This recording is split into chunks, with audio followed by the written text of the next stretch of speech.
Olá, eu sou o pastor Irênio Silveira Chaves e esta é a transmissão da mensagem da Igreja Batista da Orla Oceânica, a nossa comunidade batista em Caraí, como nós temos já nos acostumados a nos referir a essa nossa atividade como igreja na cidade de Niterói.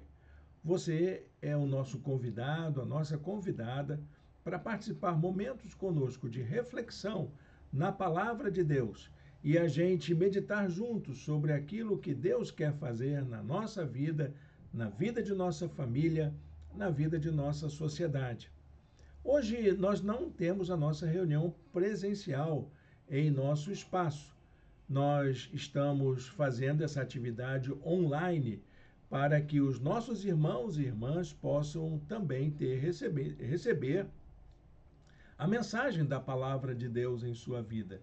É um momento de comunhão conosco, porque nossos irmãos e irmãs que nos acompanham podem estar acompanhando agora, nesse horário em que ela vai ao ar, mas também pode acontecer que elas assistam em outros horários. E temos também aqueles nossos irmãos e irmãs que nos acompanham, os nossos irmãos anônimos, que nós não sabemos de onde são e que estão aí em várias localidades, podendo partilhar desse momento com a nossa igreja. Todos vocês são bem-vindos e bem-vindas para esta celebração, esse ato celebrativo do cuidado de Deus para nós. Hoje nós começamos uma nova série de mensagens. Nessa série de mensagens, nós vamos tratar do tema da família, mas não vamos fazer sobre aquela ótica apenas das necessidades familiares.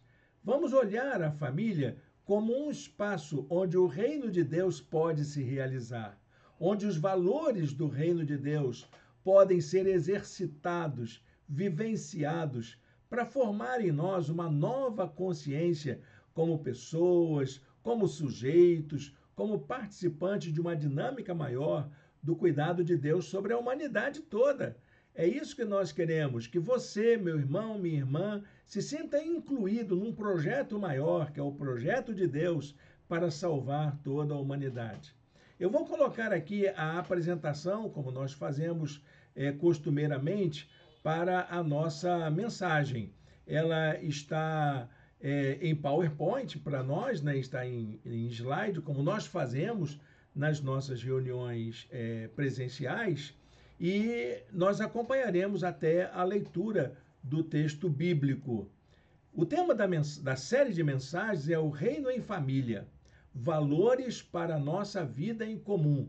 Como que esses valores nos ajudam a sermos pessoas que nos relacionamos, que vivenciamos num mundo que carece de Deus, onde as coisas precisam de um direcionamento, onde os valores que sustentam uma vida digna, uma vida mais humana, estão fazendo falta. E nós vamos ter essa série de mensagens durante todo o mês de maio. Na nossa mensagem de hoje, nós vamos usar como tema a ideia da compaixão. Então, o tema da mensagem de hoje é compaixão como responsabilidade afetiva. Não vamos falar apenas da compaixão, mas desse compromisso da gente sentir-se envolvido pela vida do nosso irmão, nossa irmã, nossos familiares, a começar dentro da nossa casa. Como que a gente sente uns aos outros? Há muitas famílias onde há tanta indiferença, onde as pessoas nem sequer sabem o que o outro está vivendo, cônjuges que não sabem o que os seus companheiras estão passando, pais que não sabem o que os seus filhos estão sofrendo, filhos que não sabem o que seus pais estão passando.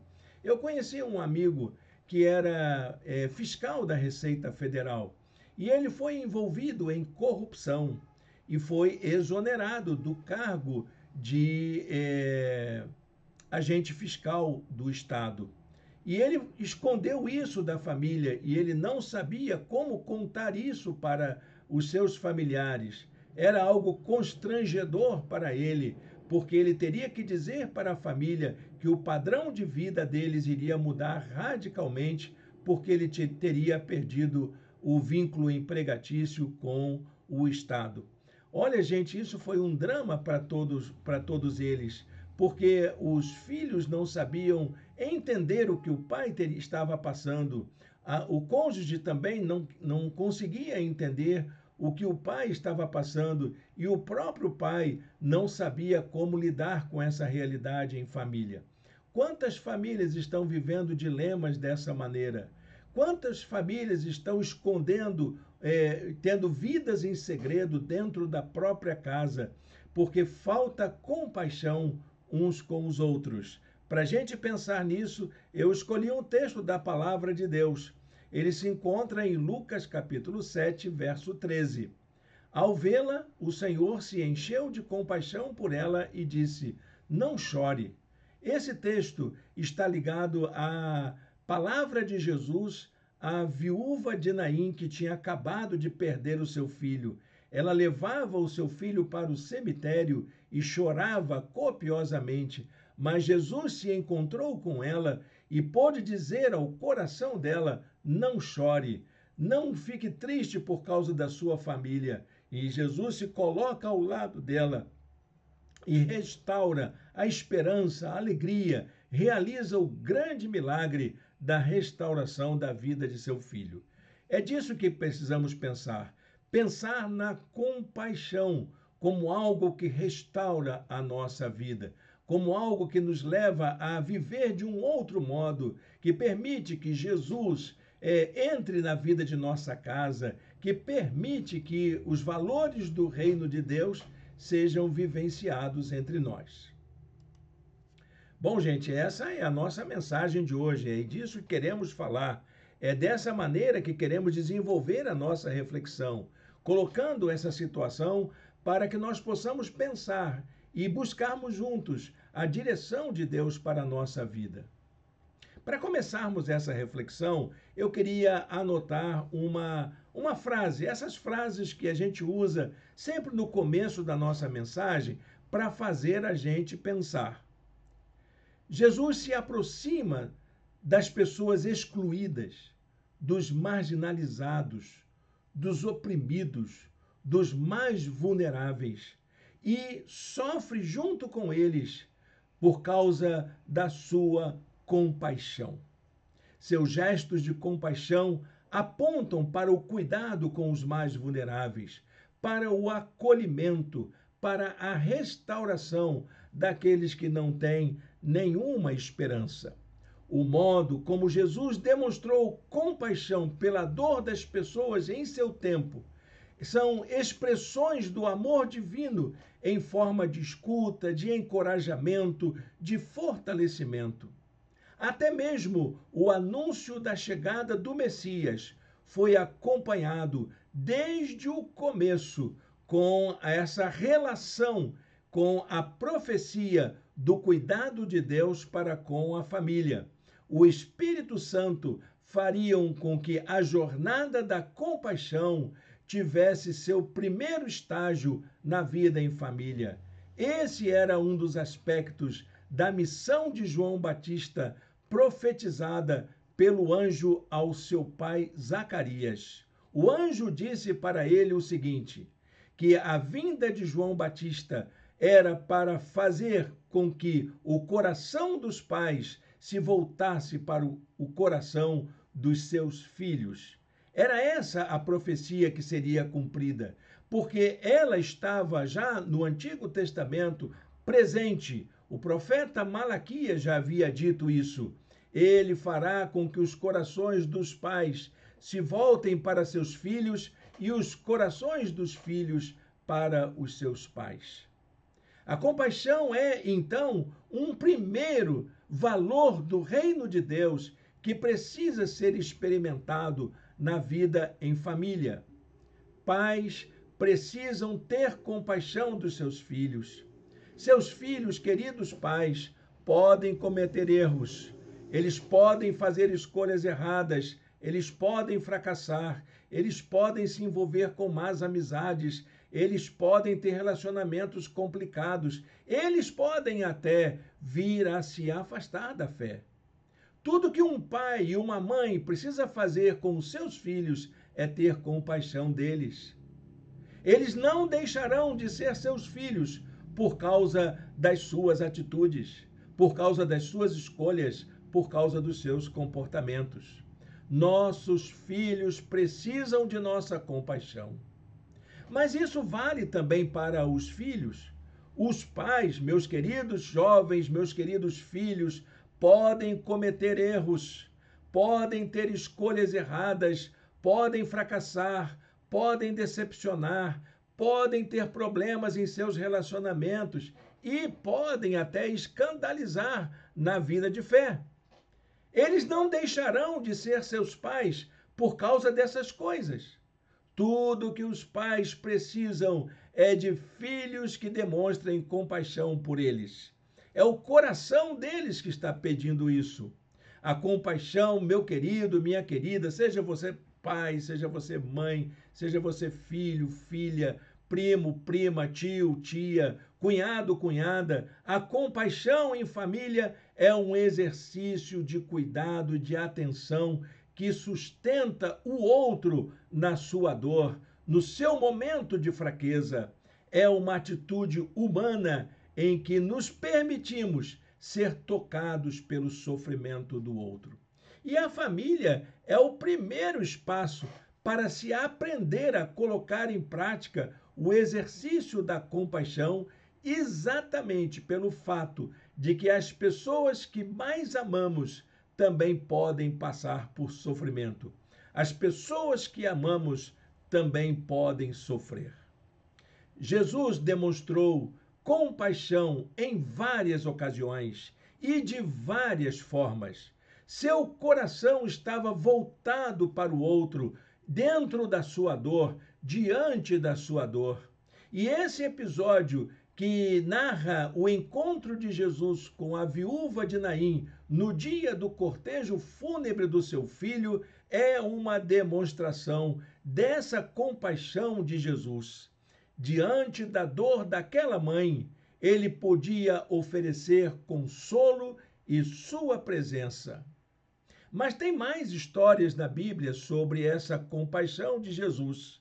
E eu queria convidar você a pensar nas circunstâncias em que essas situações de falta de confiança, de perda de confiança, de desilusão, de dor, de sofrimento, de perda, que acontece na vida de qualquer um de nós, no seio de qualquer família, como que a compaixão pode ser demonstrada na vida de nossa família. Vamos dar uma olhada nisso? A gente vai fazer um levantamento de situações e colocarmos à luz de cuidados de Jesus para a vida de famílias e de pessoas com quem Jesus conviveu. Nós vamos colocar as situações de falta de compaixão na vida da família nas situações de demonstração de compaixão de Jesus. O primeiro aspecto tem a ver com a compaixão por aqueles que precisam de atenção e cuidado. O quadro social da Palestina no tempo de Jesus era de uma grande carência de atenção em todos os sentidos. Faltava atenção à saúde, faltava alimentação, faltava direitos, faltava oportunidades e faltava até dignidade pessoal, principalmente para as pessoas mais pobres das classes mais humildes, que era a grande maioria, a grande massa de pessoas que procurava Jesus em sua aflição. Quando Jesus soube da morte de João Batista, ele sentiu muita dor, sofreu muito e por isso ele resolveu se afastar um pouco, pegou um barco e foi para um pouco mais longe para poder orar. Quando Jesus voltou, ele viu uma grande multidão que o seguia.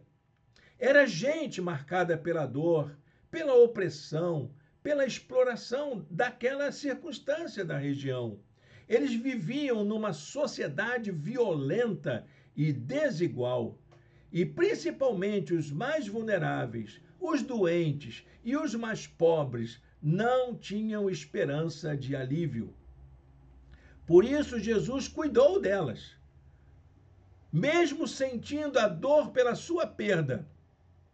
Jesus curou os doentes, providenciou a multiplicação de pães e peixes para o alimento de todos e ofereceu palavra de vida para todas as pessoas que estavam ali. Mateus, quando registra esse fato, no capítulo 14, verso 14, ele diz: ao desembarcar, Jesus viu uma grande multidão, teve compaixão deles e curou seus doentes. Ah, como é bom a gente saber que alguém se importa conosco. Quando alguém está vivendo também junto conosco a nossa dor e oferece consolo, alento e presença para estar junto de nós. O segundo fato está relacionado com a compaixão pela perda. Todos nós podemos passar pela perda. Jesus também passou por uma grande perda. Essa grande perda que ele passou tinha a ver com a morte do seu amigo Lázaro.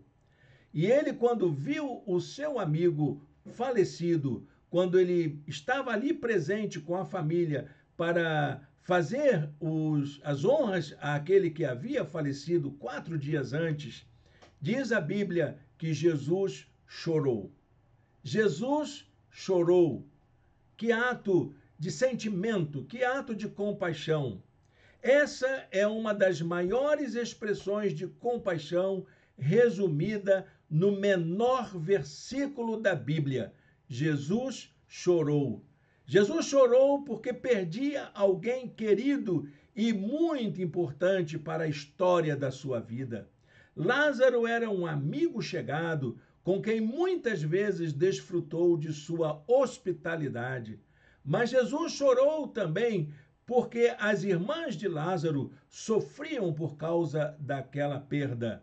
Jesus demonstrou toda a sua humanidade ao chorar diante da sua própria dor e pela dor de quem tanto amava. Há um terceiro fato que tem a ver com a compaixão pela nossa condição de perdidos, porque é isso que somos. A humanidade é um projeto perdido, é um projeto que se perdeu de si mesma, porque nós não fomos criados para viver do jeito que estamos vivendo. Deus tinha um propósito maior, mais digno, e é por isso que Ele quer nos salvar. Nós não somos perfeitos, nem pertencemos a uma família perfeita. Talvez você olhe para a sua família e veja muitos problemas. Talvez você veja aí muitos fatos relacionados com as dificuldades de relacionamento e até mesmo de sustento da sua casa. Ao olhar para as pessoas, Jesus sabia que elas não eram perfeitas, por isso tinha compaixão delas. Ele não as julgava, nem as condenava por causa de suas dificuldades, mas demonstrava seu amor e o desejo de transformar essa realidade que eles viviam. Jesus queria e ainda quer cuidar delas. Ao ver as multidões, teve compaixão delas, porque estavam aflitas e desamparadas, como ovelhas sem pastor. Mateus capítulo 9, verso 36. Essa palavra viva que fala do cuidado de Jesus por todas as pessoas que estão perdidas, desiludidas, enganadas e vivendo até mesmo uma situação de falta de esperança. Para a gente concluir essa palavra, nós precisamos entender aquela expressão que nós falamos lá no começo: converter o coração dos pais aos filhos. O que é isso? O que significa essa atitude diante da compaixão? O sentido de converter o coração dos pais aos filhos remete ao desejo de termos relações saudáveis em família, na vida em comum. É o desejo de Deus. Deus deseja que famílias se tornem espaços de exercício de compaixão, porque é isso que Ele faz conosco. Ele sabe que somos perdidos, Ele sabe que somos falhos, ele sabe que precisamos de salvação e de cuidado. Por isso, ele exercita a sua compaixão e espera que nós façamos isso, começando a aprender dentro da nossa casa. Deus tem compaixão de nós em todo o tempo e ele não quer abrir mão de nenhum de nós. Por isso, ele nos estimula a vivermos essa compaixão junto com aqueles que mais amamos. Diz a palavra de Deus no Salmo 103, verso 13. E eu deixo esse versículo com você para você meditar ainda essa noite e pensar ainda um pouco mais, prolongando essa reflexão na sua vida. O Salmo diz assim: como um pai tem compaixão dos seus filhos, assim o Senhor tem compaixão dos que o temem. Olha que metáfora interessante. Os pais que exercem compaixão pelos seus filhos servem como metáfora do cuidado divino para com eles. Que maravilha! A gente pode aplicar até em outras situações da família. Cônjuges que têm compaixão dos seus parceiros ou parceiras são metáforas do amor divino. Filhos que têm compaixão dos seus pais são metáforas do amor divino.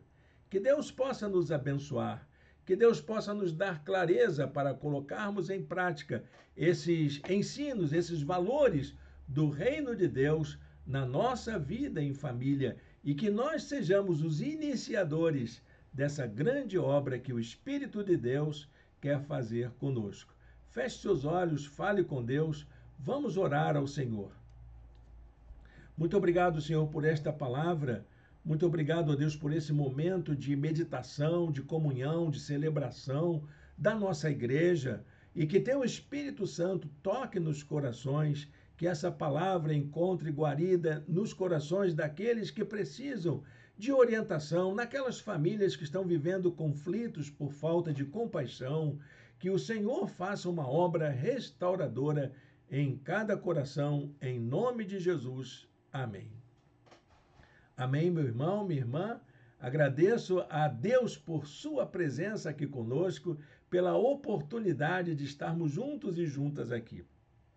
A nossa próxima reunião presencial será no dia 18 de maio, mas nós faremos uma reunião diferente. Por isso eu quero desde já, convidar vocês e a gente fazer uma agenda juntos desse trabalho. Próximo domingo é o Dia das Mães. Nós não teremos atividade em nossa igreja porque nós queremos que as famílias estejam juntas. Faremos a transmissão da mensagem às 18h30 em nosso canal e no canal do nosso pastor, no meu canal pessoal e no canal da igreja, para que todos possam acompanhar a mensagem e a meditação. E no domingo seguinte, o terceiro domingo, teremos a Ceia do Senhor e teremos a nossa reunião presencial para comemorarmos juntos o Dia das Mães com uma mãe querida de nossa igreja. Fica o convite, que Deus o abençoe, um bom restinho de domingo na presença do Senhor.